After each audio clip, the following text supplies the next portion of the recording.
Hello, I'm Michael Bloom from the funny office in GSA with the long name and Office of Federal High Performance Green Buildings.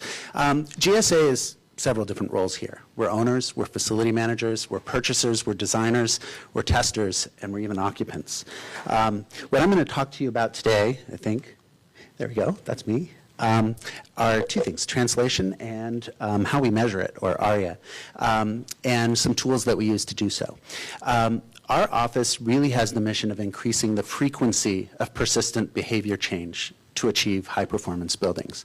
We place ourselves firmly in the middle of buildings and people. And for me personally, I help agencies build and buy green by creating a platform and maintaining it called the SF Tool. And it's found at sftool.gov, and I'd love that to be roar-worthy at the end of this talk. I'll be explicit about that. There's a little Madison Avenue in some of us, I suppose. Deliver what we want to do with that tool and all of our publications in general is deliver education at scale. And we want to make guidance searchable, shareable, portable, relevant, and free. And that's how we developed a platform-related solution to how to take research into practice. Now that has nothing to do with the slide that you're looking at with the nice aria behind it. What we realized though is that the problem was content. Research sits on shelves underutilized. Viable and tested solutions are under-specced, and non-professionals are uninformed. So how do we actually communicate not just to federal agencies, but to our customers, our clients, our building occupants?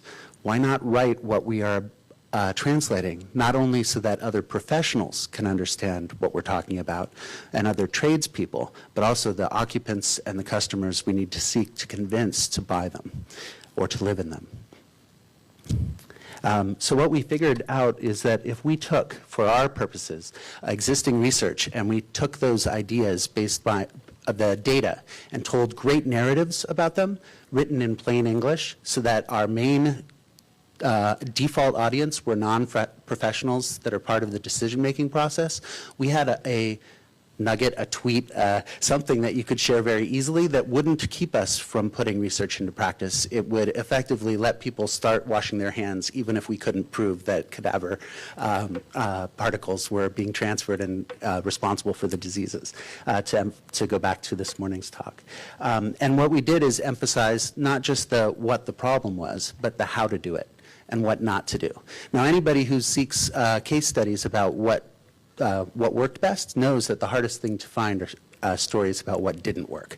So working extra hard to make sure that we encourage people to share their failures is something else that's part of translation. Now, what ARIA is, and I'm just going to touch upon it briefly, but I can go into it in more detail during question and answer, is a way to test how successful the communication pieces we put together in translation actually are. Because if we write brilliant things and share them out there in the internet, can we tell if it's reaching the right audiences? That's awareness. Can we tell how useful those are? That's response. Now, awareness is something we can measure using Google Analytics and actual quantitative data. So we have that. We've been tracking that for 3 years for our Research into Practice program in SF Tool. For response, that's feedback on the value of the lessons that we've put out there. We can track that, but that requires qualitative answers from the people who are consuming those. We reach out to those and get those in qualitative form, both every time we present about our tools, but also through Google forms that we pair with all of our documents. Integration is how often are those audiences that we're sharing all this stuff making it part of their actual practice. And action, the hardest thing to measure, and I can't claim to actually be successful at this yet, is to see what the measure of those integrated actions are on actual climate adaptation, or on actual greenhouse gas reduction, or on actual building energy use. Now, you can't claim as a scientist to say we are the cause of all that good stuff that happened, but our goal is to actually try to measure this over time and see how well we're doing.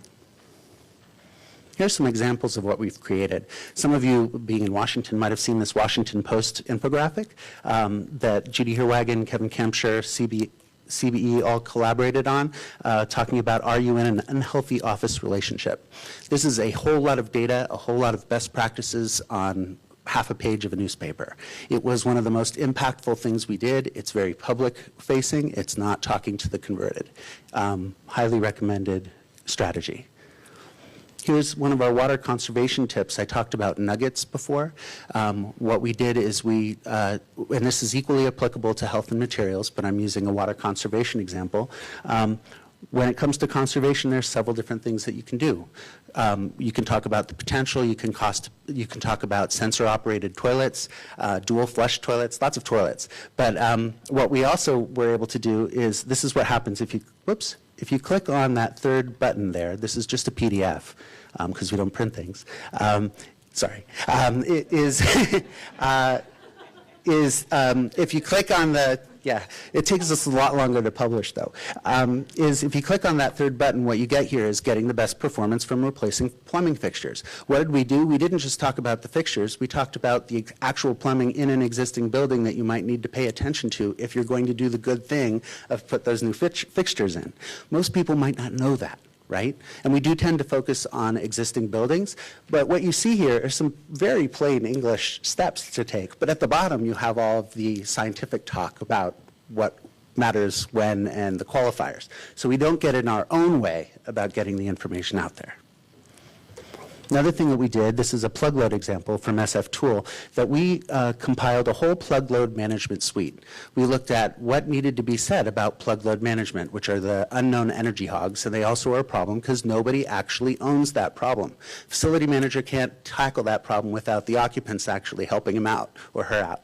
So what we did is we created a whole bunch of nuggets about why they mattered, et cetera, and each one of those blue links at the bottom is a separate document, but the Plugload checklist is a 9-step process that includes the facility manager and building a team and managing it that interlinks all of the other nuggets together to really create a program to manage something that currently is under tackled these days. And then overall, this is a screenshot of SF Tool on your left. Chris Pike says it's the most non-government IT tool he knows. I take that as a huge compliment. And our brand new Green the Building Sustainable Renovation game or simulation on the right. People interested in trying out what that is like, it's just in beta version. But our goal here is, again, to democratize who gets to see what kind of information is necessary to build and maintain healthy and green buildings, and without actually creating tools that bring the completely novice folks into the circle of realizing that green buildings are more than just energy efficient buildings, that water and human behavior and practice and indoor environmental quality, what is that, all matter. We created this simulations that people could actually play cards and see how they impact both the building sustainability score and the customer satisfaction score of the people in the building, because you have to balance the two. And anything that's jargon on the cards is clickable directly over to SF Tool and defined. So that it's a great free, again, tool, and it's called Green the Building. And I know I'm taking a couple extra minutes, but just real quick, projects move fast and we need to share that research quickly. That's something that we must tackle immediately. We need to reach the decision makers, which are rarely the people who sit in rooms that we get the pleasure to present to, like this. So we need to take what we've done today and recorded and actually share it with people who don't usually speak the materials, science, and green building language. We need to integrate key findings into policies, training, and standards. And I hope that with sftool.gov, you're able to take the work we already did in collecting much of your own work and share it that way. There's also computer language and API that lets you do that free with just the data we have in our tool. And then we need to also make sure that we're balancing those transdisciplinary trade-offs. When we talk about things, we need to be aware that with different audiences, we need to emphasize health. Other times we need to talk about building operation, other times economics, design, service, et cetera. And the more we're conscious of those different audiences, the more successful we'll be at actually perpetuating green and healthy buildings. Thank you.